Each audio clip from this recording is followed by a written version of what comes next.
Update pertumbuhan kutir usia 5 hari. Ini kalau ngikutin shortnya dari hari pertama tuh dikit, sekarang udah meledak. Ini airnya saya pakai sistem air bening ya. Jadi saya ngambil air lele yang di sana, saya ambil segelas, saya guyur, nantar ada endapan seperti ini. Dan ada telur apa namanya ya? Telur kutu airnya di bawah. Cuman ini nggak kelihatan sih kalau pakai kamera. Nah ini saya nggak pakai, cuman untuk starter aja. Yang saya update tuh di sini. Ini pertumbuhan 5 hari kutu air. Banyak ya.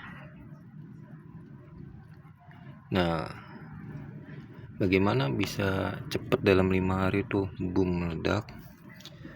Yang saya pernah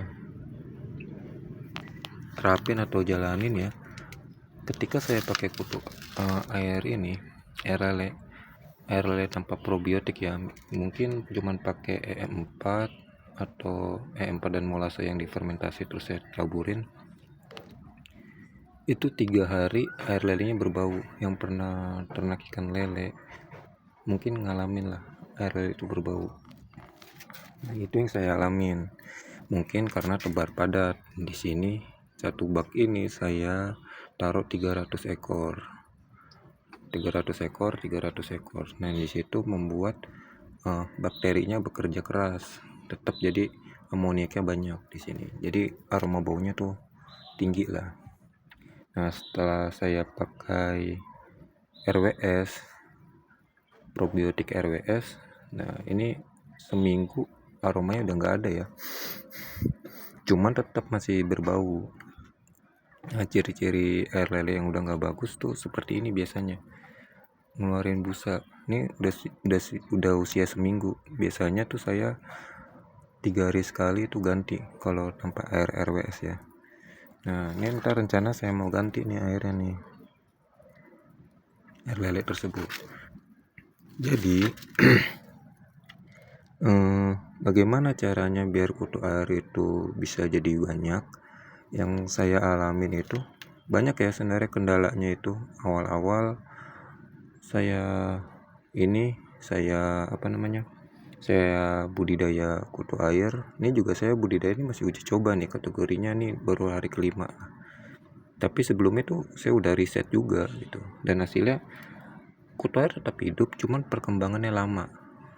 Nah, kenapa bisa lama? Karena airnya itu menimbulkan minyak atau lemak.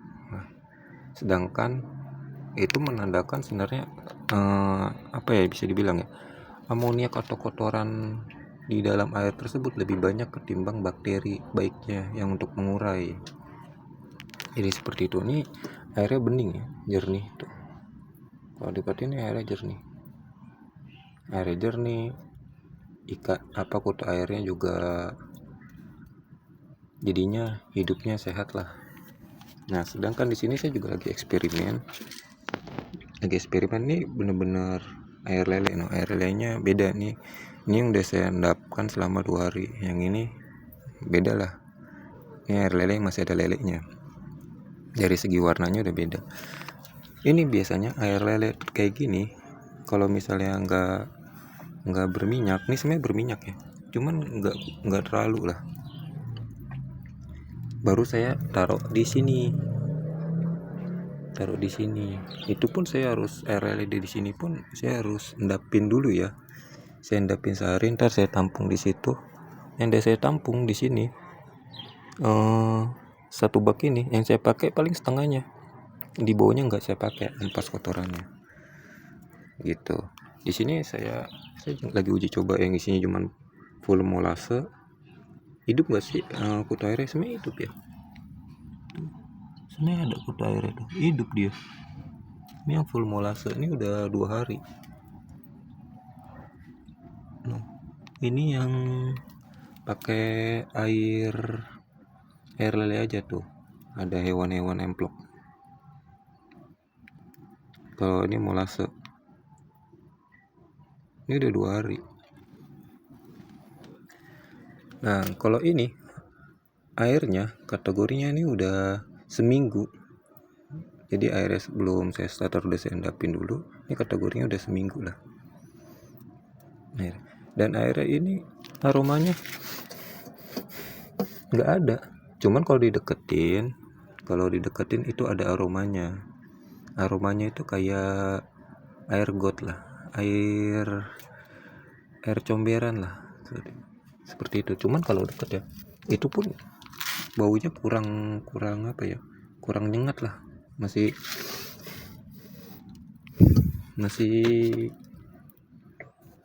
nggak terlalu kecium. Nah, kalau di sini juga sama, sebenarnya berbau, cuman nggak terlalu kecium. Kalau di sini baunya kayak amis. Beda halnya kalau waktu pertama kali saya ternak ikan lele tanpa RWS atau probiotiknya itu 3 hari itu udah bau banget, bau apa ya, bau lah nggak enak lah, dibilang bau busuk bukan ya, bau ciri khas lele ya seperti apa sih. Seperti itu. Jadi cara ngatasinnya, usahakan jaga kualitas airnya.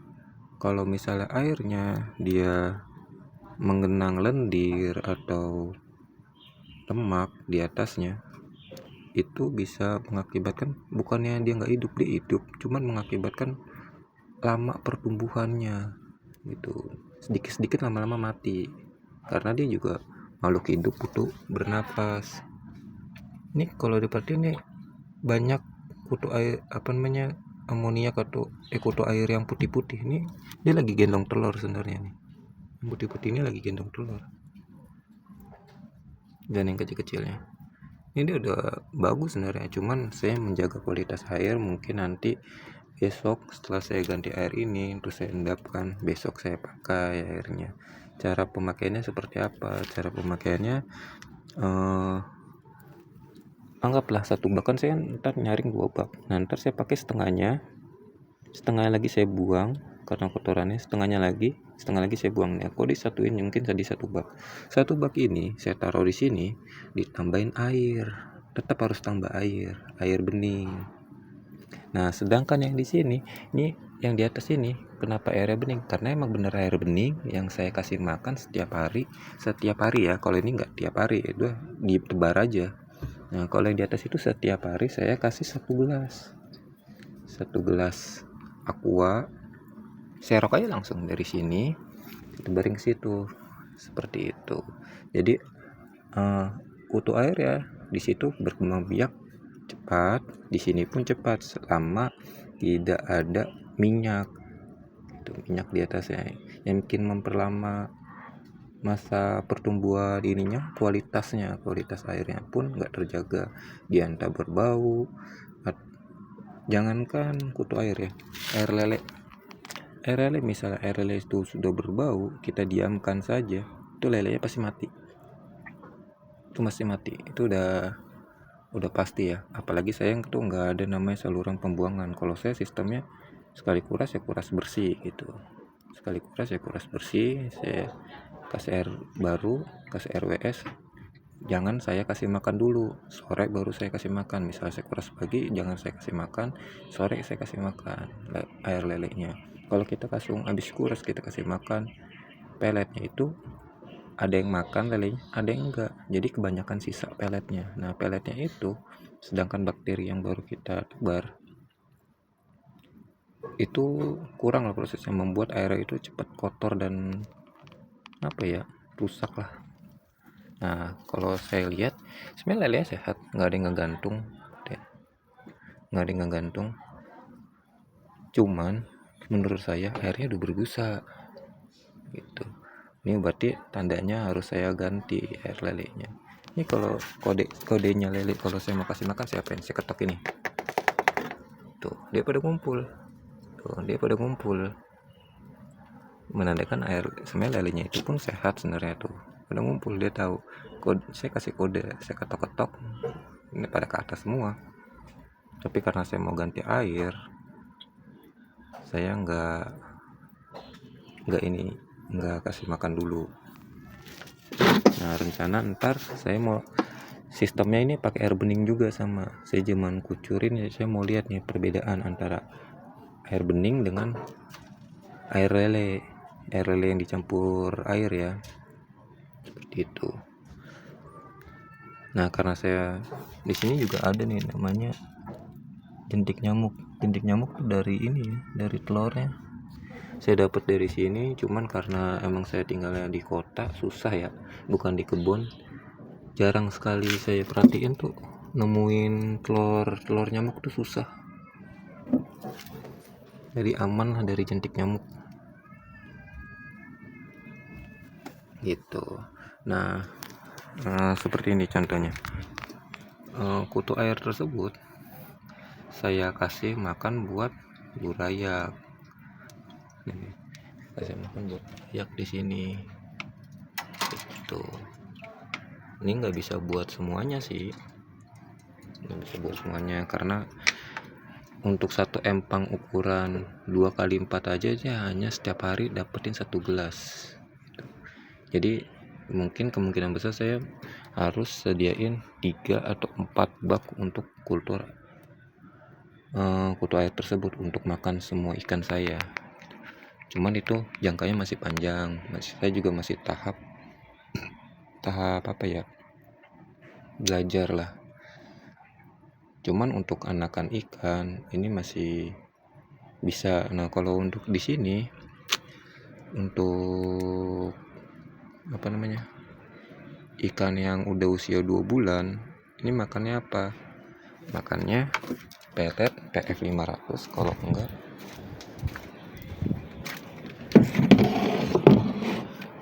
ini tanaman. Tahu ini tanaman apa? Azolla kalau nggak salah namanya ya. Nah, ini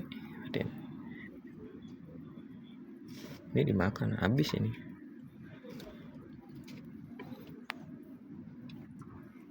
Tuh.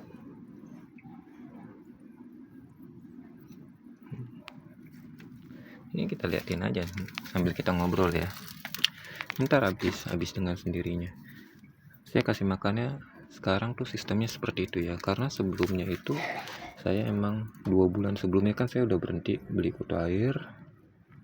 Saya beli kutu air 1 gelas itu di sini murah ya, ada yang 15, ada yang 25. Saya punya 2 tempat.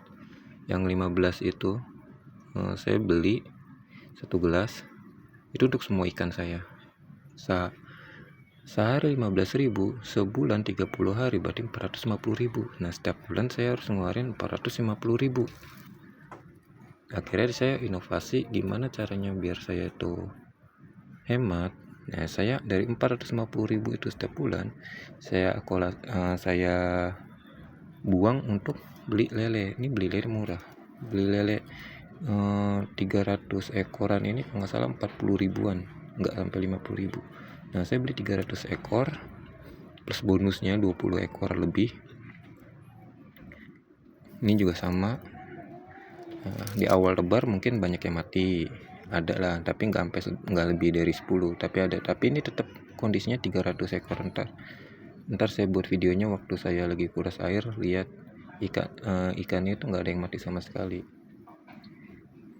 Nah, dari air lele ini saya olah ke sini untuk makanan kutu air. Kutu airnya berkembang buat makanan burayak yang masih 4 hari sampai usia sebulan seperti ini nih. Ini usia sebulan. Saya taruh di situ. Saya kasih makan. Setelah sebulan sampai 2 bulan itu saya ajarin namanya kasih makan pelet PF 500 yang kecil sama tanaman yang tadi saya kasih. Nih tanamannya tuh udah hilang kan, udah habis tuh. Mungkin masih ada sedikit tapi udah nggak ada tanamannya. 1 menit 2 menit juga habis. Saya ngasih makanan yang untuk yang gede-gede seperti ini tanaman. Di dalam tanaman tersebut juga udah katanya udah ada proteinnya, banyak vitaminnya ya. karena tanaman tersebut itu juga bisa dimakan oleh manusia. Udah ada yang coba buat sayur, campuran sayur apa seperti itu. Jadi terutama kalau untuk kutu air, jaga kualitas airnya. Ini walaupun kelihatannya bagus ya, tapi kalau menurut saya ini udah gelap, udah itu aromanya itu kalau saya deketin itu udah berbau seperti air got. Nah, berarti kotoran yang ada di bawah itu sudah nggak bagus. Nah, rencana saya mau sedotnya saya tampung di sini atau tampung di ember pakai mesin. Nah, ntar disaring pakai saringan ini sama saringan Artemia. Mana tuh saringan Artemia nih, jadi ada 2 saringan yang saya saring tuh.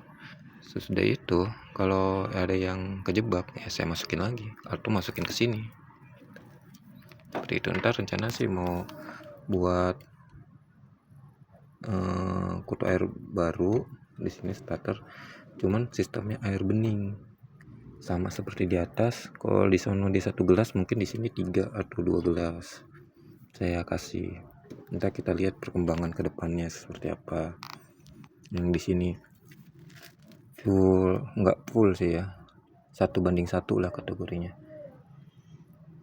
1 ember air lele plus 1 ember air bening saya taruh sini, jadinya seperti ini.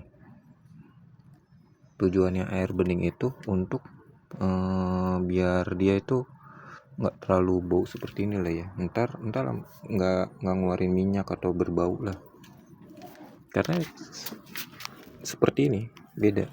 Kalau yang ini jernih kelihatan, yang ini tuh di atasnya tuh kayak ada lapisan tuh, cuman nggak kelihatan, nggak pekat lah, minyaknya itu nggak pekat.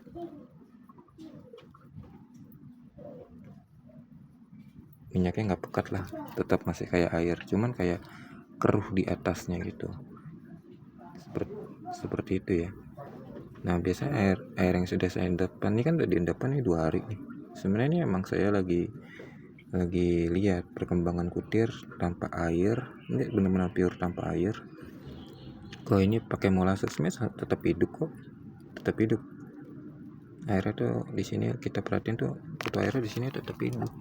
Enggak tuh, yang pakai full molase tetap hidup, air sama full molase. Yang ini kotoran air lele tok tetap hidup. Jadi sebenarnya yang bikin dia berminyak itu dari molase.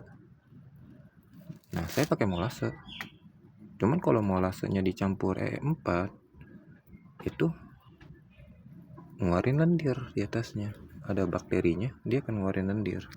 Nah, dedak, pelet ikan yang di ini ya, kita ambil sarinya ya, yang peletnya dikasih air, masukin plastik, dikocok-kocok atau diapain, terus kita ambil sarinya. Walaupun kita saring, tapi ntar 2 hari atau 1 hari besoknya di atasnya akan berlendir. Nah, paling bagus itu ya pakai kotoran hewan, entah kotoran dari lele, entah kotoran dari ayam, entah kotoran dari burung puyuh. Nah, untuk ngurangin lendirnya tersebut, dan tetap harus dijaga airnya, entah seminggu sekali harus ganti. Ini kan kategori ini air udah seminggu, walaupun saya kulturnya baru 5 hari, tapi ini air udah seminggu gitu. Tetap saya jaga, nanti saya mau kuras sekalian sama air lele, tapi ini kurasnya besok karena airnya saya endapkan terlebih dahulu. Ini saya kuras begitu. Jadi begitu ya untuk perawatan air kutu air. Ini banyak sekali ya. Sekian dan terima kasih.